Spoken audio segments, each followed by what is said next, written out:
Bueno, hola, buen día a todos. Acá tenemos algunas personas que nos vinieron a ver en la charla del día de hoy, que bueno, como dice la presentación y como estuvimos haciendo publicidad, es acerca de diabetes. Tenemos acá a la licenciada Mariné Morillo, el doctor Boto, que ya todos los conocemos, y bueno, hoy por cuestiones personales el doctor Merlino, que también estaba publicitado que iba a estar hoy con nosotros dando la charla, no puede acompañarnos. Bueno, la verdad que es un aporte re importante para la comunidad, y como todos los videos de todos los profesionales que fueron saliendo, la información es algo muy importante para esta enfermedad. Así que bueno, acá nos van a dar su aporte, como recién dije, Mariné y Luciano. Así que ahora los dejo a ellos. Hola, ¿qué tal? Buen día a todos, y agradecido a los que han participado, que se han acercado hasta acá, un sábado de la mañana, que no es fácil, así que bueno, bienvenidos. La idea de la charla es un poquito introducirnos sobre el tema de diabetes, un tema que creo que nos viene bien conocerla, saberla, que existe, por qué tenemos que tomar noción de lo que es la enfermedad y además cómo lo vamos a empezar a implementar en los cuidados.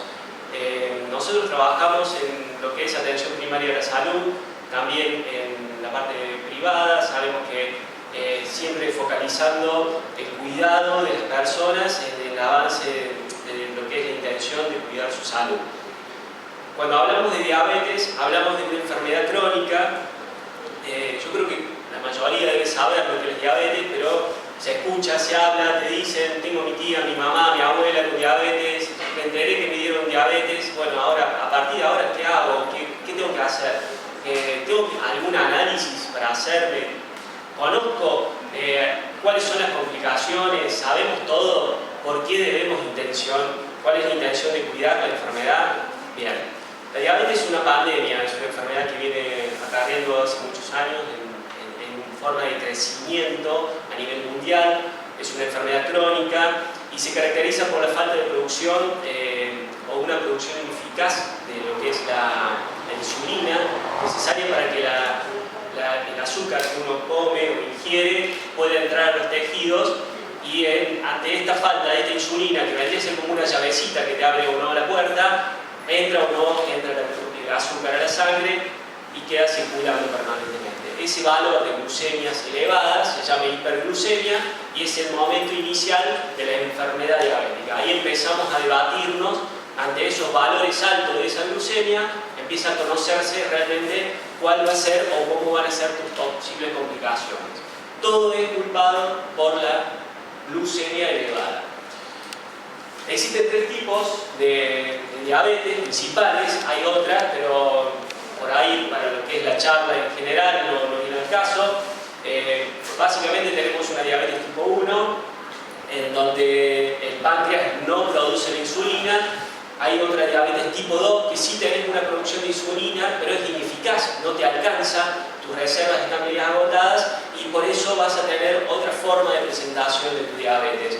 Y hay otra que se da en el embarazo, que es la diabetes gestacional, que bueno, por ahí para comentarlo, que tiene que ver con el desarrollo de los bebés, que pueden generar mayores complicaciones fetales, que es causa de los bebés grandes y sobrepeso, que por ahí, bueno, lo voy a comentar un poquito más adelante. Nosotros en nuestro centro de salud tenemos un programa que es el PRODIABA, que está indicado para que todos puedan acceder a los controles médicos y además al acceso de la medicación, que si algunas personas no lo conocen, es importante que lo sepan. Les transmito esto, que en estas primeras horas, estos primeros minutos de la charla era más televisivo, era para justamente comentar, para que la gente también se acerque al centro de salud, que sepan que están estos programas y que facilitan el acceso a la medicación.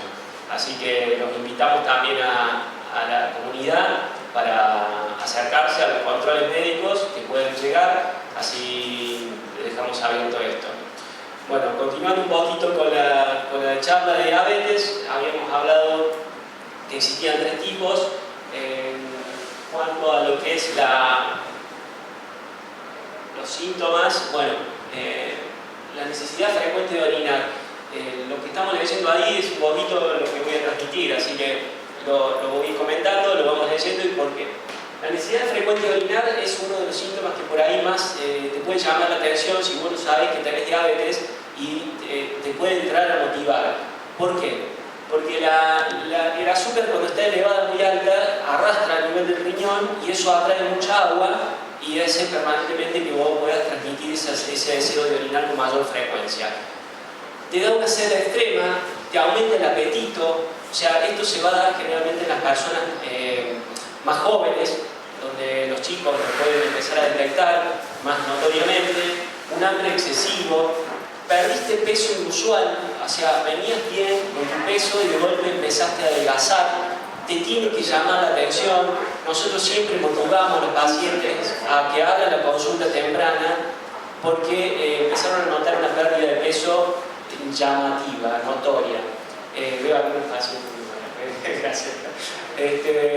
Así que eso también es un dato a tener en cuenta y la idea no es hacer una charla de cómo es, sino prestarle atención a aquellas cositas que nosotros como comunidad nos pueden ser importantes, o si vemos de pronto a un vecino y decir, che, estás perdiendo peso muy llamativamente, mirá qué delgado que estás, ¿por qué no te vas a hacer una consulta?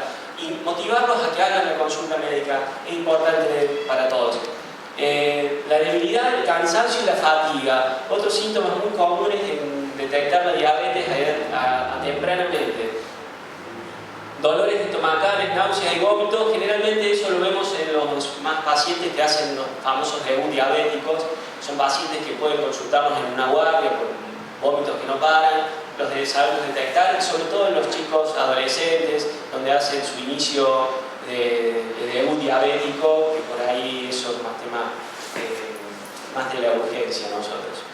Las infecciones frecuentes, te cuesta cicatrizar las heridas, tenés lesiones en las encías, lesiones en la piel, tenemos un poquito la visión borrosa, la alteración de la visión, eso es un tema más evolutivo de una diabetes que por ahí por mucho tiempo no te lo detectaste y llegaste a esas complicaciones un poquito más tardías.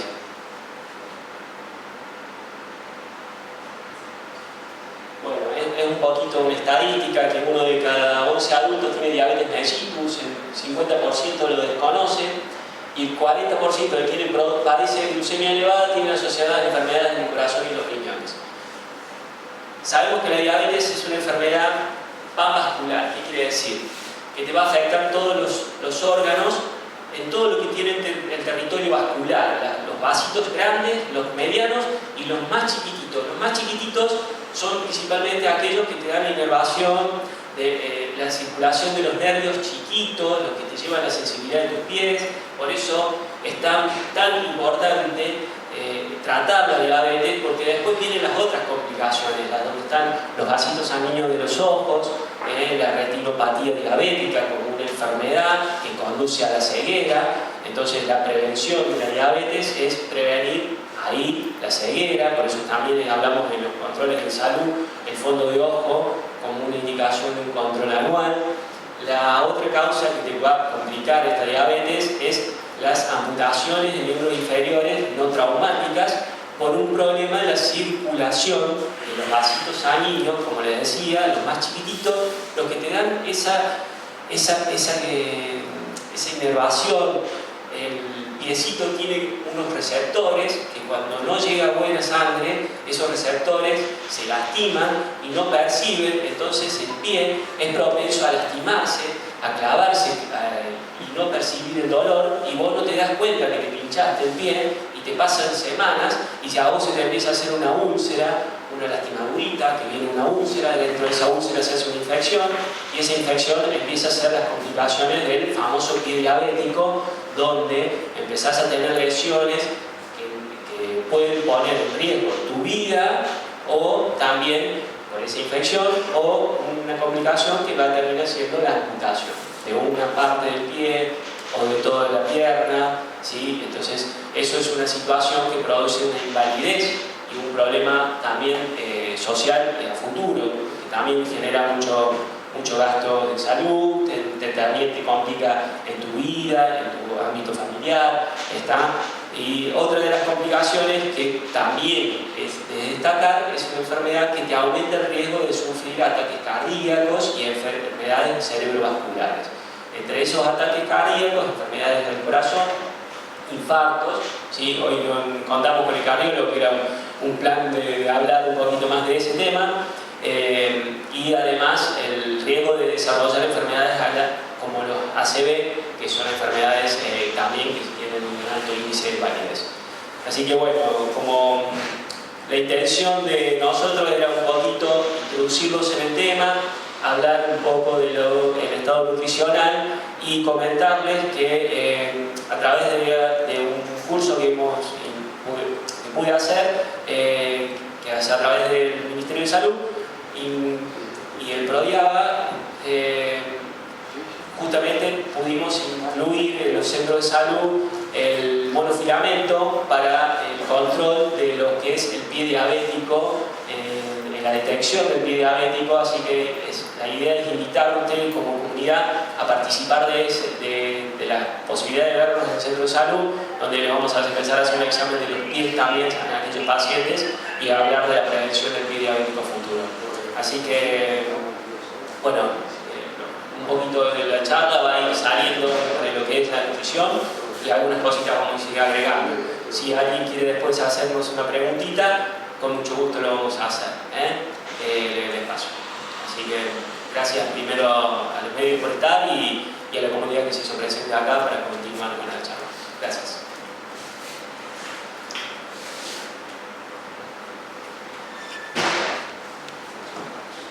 Buenos días a todos.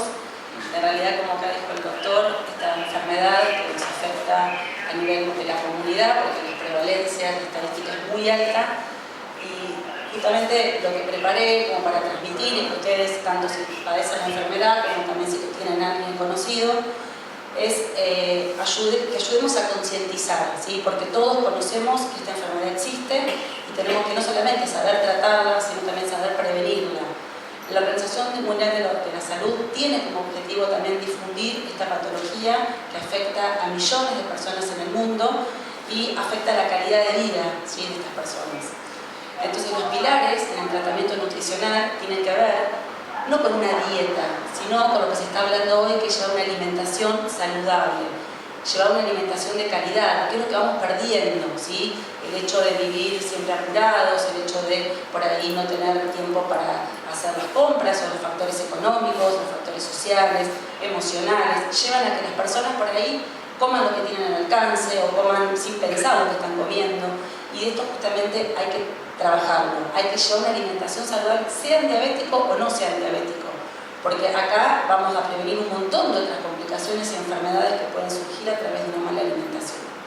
El segundo pilar, que lo vamos a detallar igual lo otro, tiene que tener un control en el peso corporal. O sea, cada vez más los estudios dicen que una persona con grasa abdominal, ¿sí?, con circunferencia de la cintura elevada, va a tener mucho más riesgo de sufrir enfermedades cardiovasculares, y dentro de también las complicaciones metabólicas está la diabetes, la presión arterial elevada. Entonces, llevar un buen peso y tener una pancita lo más razonable posible nos está también haciendo prevención. Y por supuesto el tercer punto es la actividad física, ¿no? Que no solamente para la prevención y para el tratamiento de la diabetes es importante, sino para la prevención de todas las enfermedades metabólicas que existen. En con respecto a la alimentación, este dibujo que ven ahí, que es una gráfica, es lo que viene promocionando el Ministerio de Salud hace muchos años, que habla de la proporcionalidad de cómo tenemos que alimentarnos, seamos diabéticos o no seamos diabéticos, pero sí habla de proporción. Fíjense que la mayor parte lo ocupa el espacio verde, los vegetales y las frutas, y en menor proporción vamos incorporando grupos cereales, pastas y harinas, lácteos, carnes y huevo, aceites o grasas, y por último, y chiquitito en color rojo, ahí se ven los azúcares. Ahora lo vamos a ver en más detalle para que vean el impacto que tiene la cantidad de azúcar en nuestra alimentación.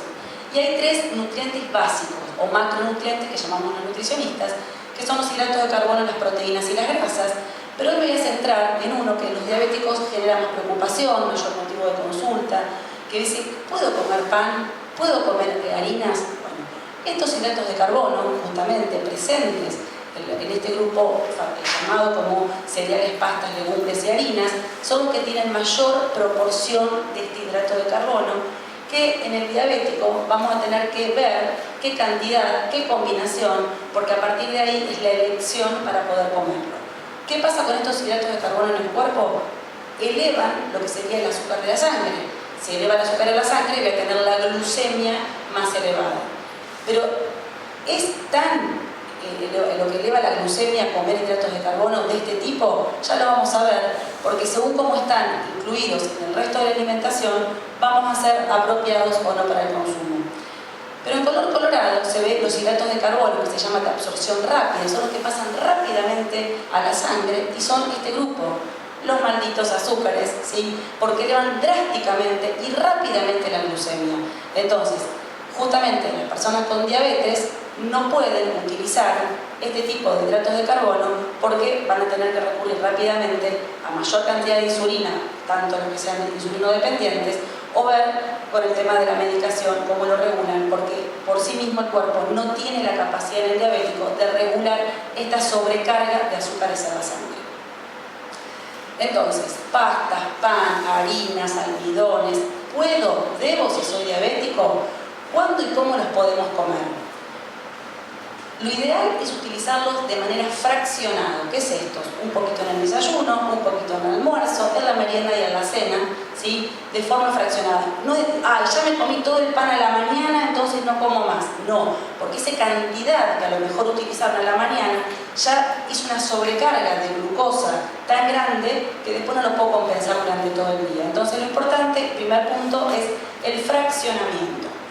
¿Cómo los voy a comer? Si estamos hablando de los hidratos de carbono que están en los alimentos, como por ejemplo las pastas o las harinas, lo conveniente es que lo utilicemos con el agregado de vegetales, las verduras, tanto crudas como cocidas.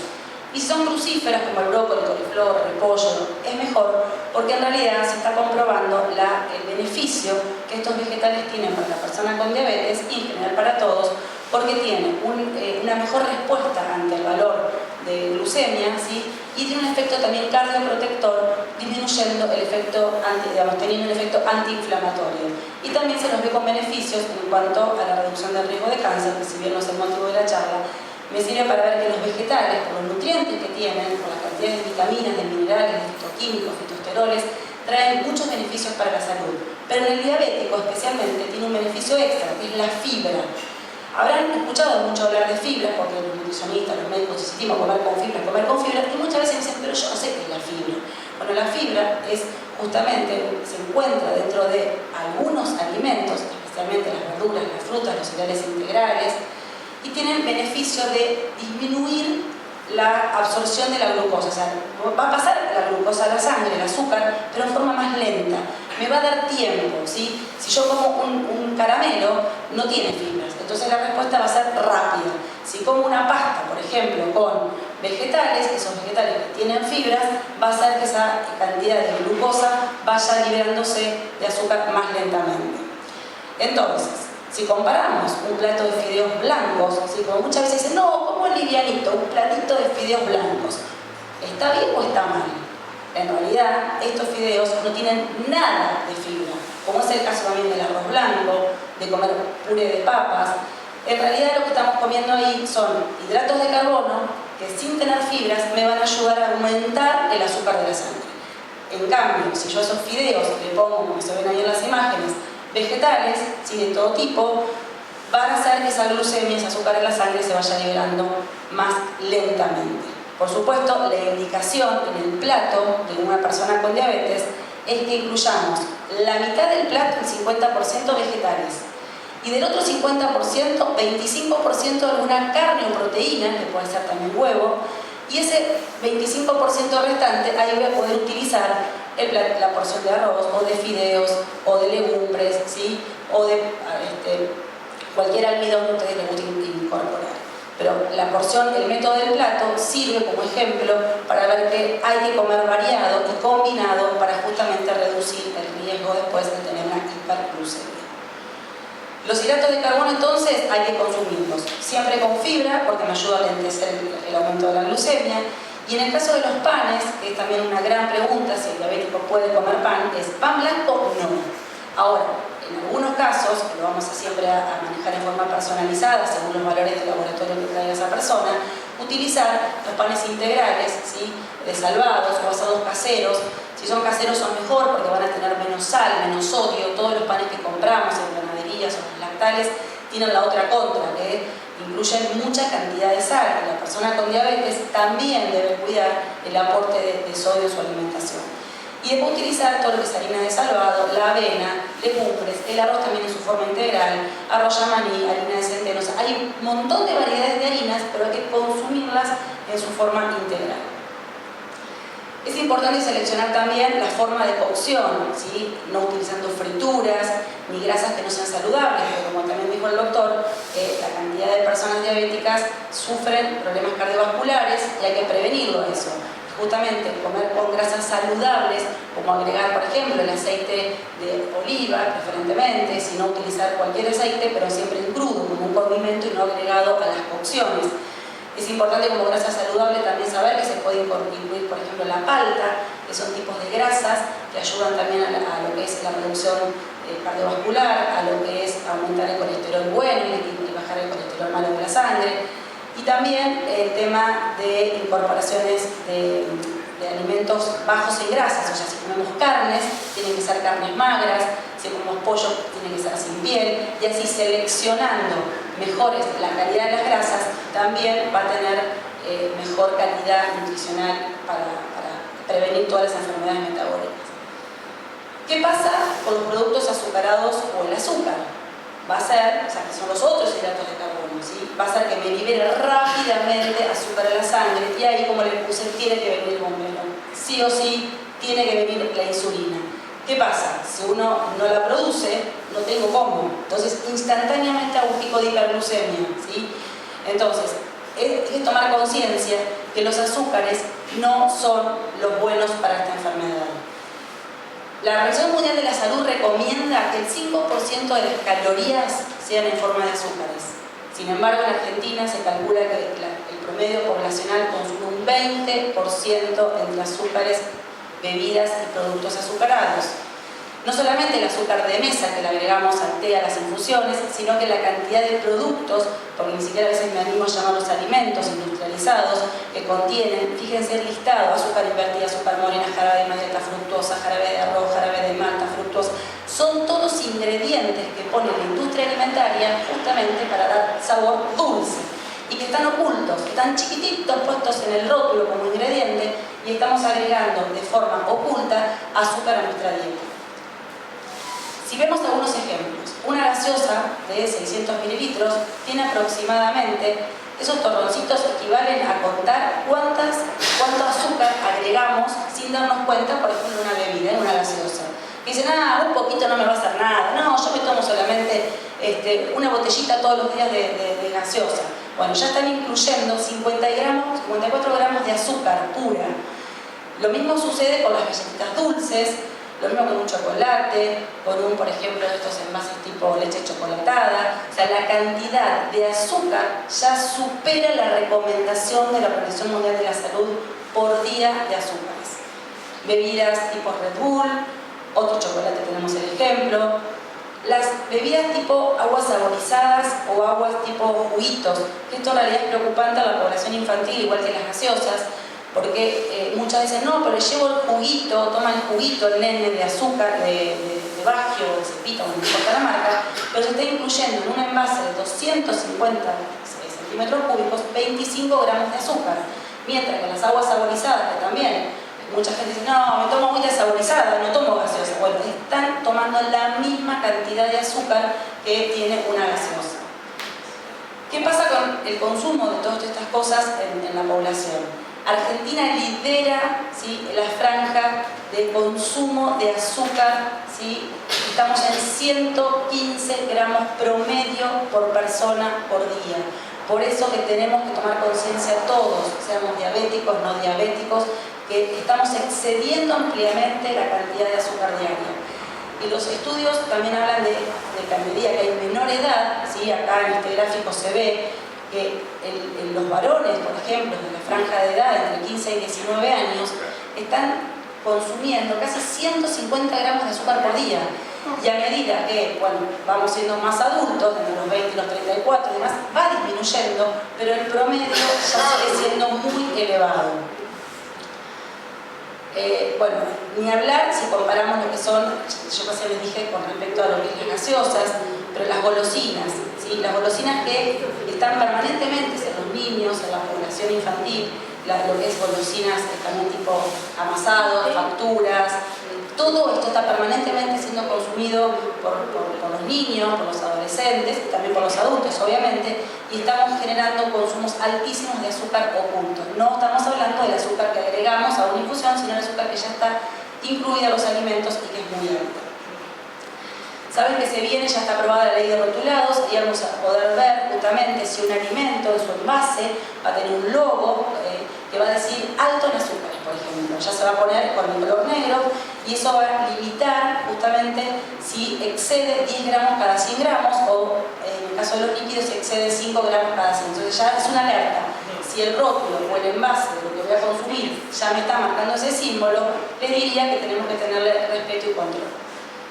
Bueno, para ir finalizando, es importante también el consumo de agua en la población, siempre.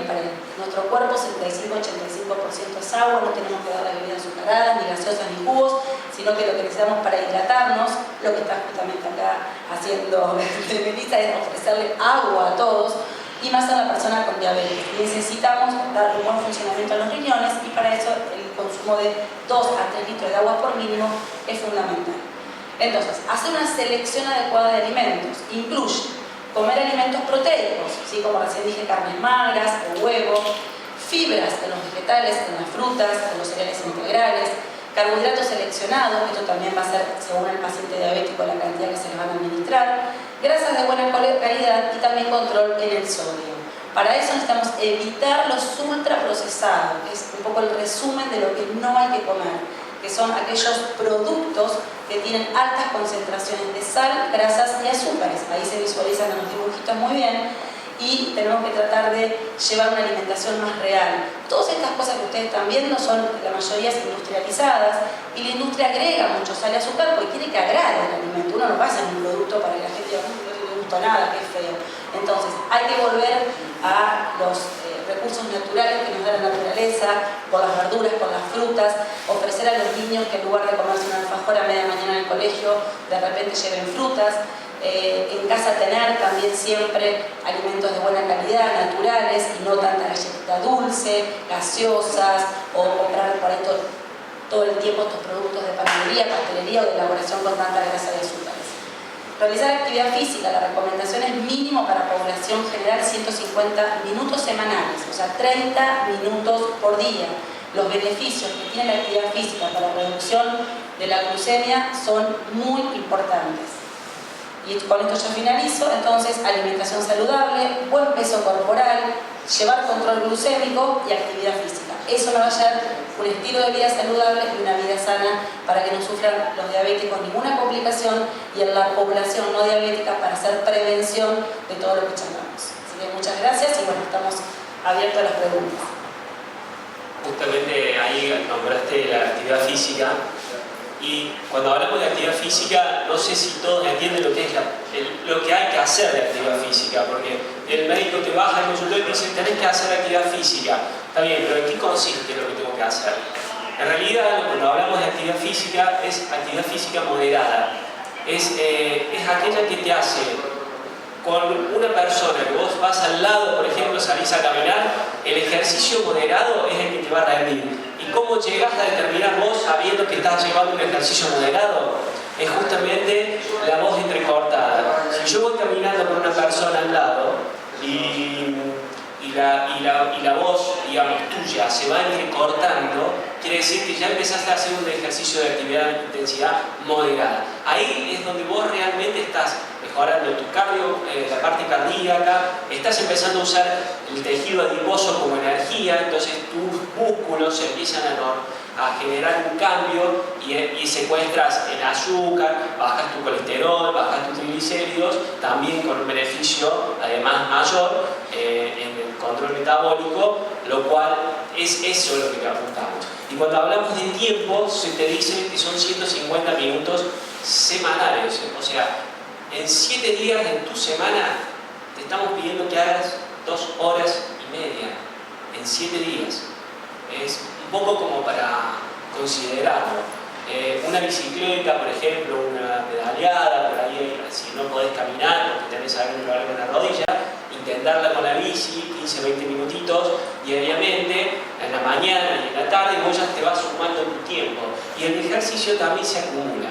O sea, no, pero yo trabajo en la oficina, estoy 8 horas sentado y con suerte me paro. Bueno, lo que te decimos es que cuando estás en la oficina, que te pares, y no estés tiempo sentado. Párate, porque ya el pararte te rompe el sedentarismo, ya te aleja de la silla, de la posición cómoda, del lugar permanente, continuo. Entonces, el movimiento, el pararse, ya empieza a generar cambios en el organismo que empiezan a consumir energías. Y esa energía la traducís vos en beneficio a futuro porque empezás a adelgazar, baja de peso, mejorás el tono venoso, mejorás los cardiopulmonares, la respiración también. Entonces, cuando hablábamos de ese tiempo, lo que te estamos diciendo en 7 días, 2 horas y media destinadas a tu salud. No creo que en 7 días 2 horas y media signifique algo tan difícil, porque muchas veces me dicen en el consultorio, ay, yo doctor no tengo tiempo. No, a ver, ¿a qué hora entras a trabajar? Bien, ¿y a cuántas cuadras te queda el trabajo? 4 cuadras. Listo. Andate caminando, son 4 cuadras, ya te hiciste 15 minutos de caminata entre ida y vuelta, y ese día ya le acumulaste media hora sin querer a lo que te estamos pidiendo que en la semana llegues.